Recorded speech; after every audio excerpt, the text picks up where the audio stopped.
هم زوبیه چقدر بابا نداری یه ساعت بیشتر نبود یه ساعت الان تو راهیم یه ساعت واقعا مسیر داره بود ولی تایش اومدیم به این برسیم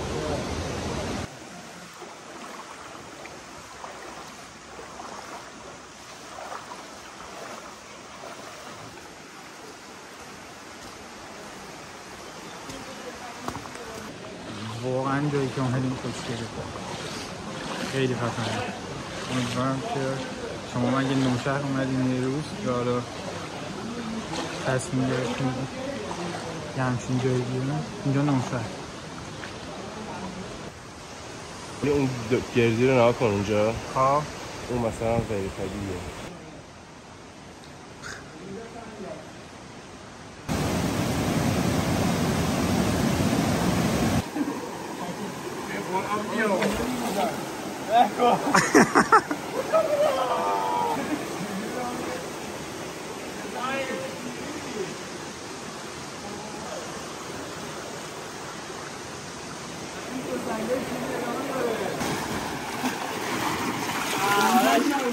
آرش دنبایش نمید اومد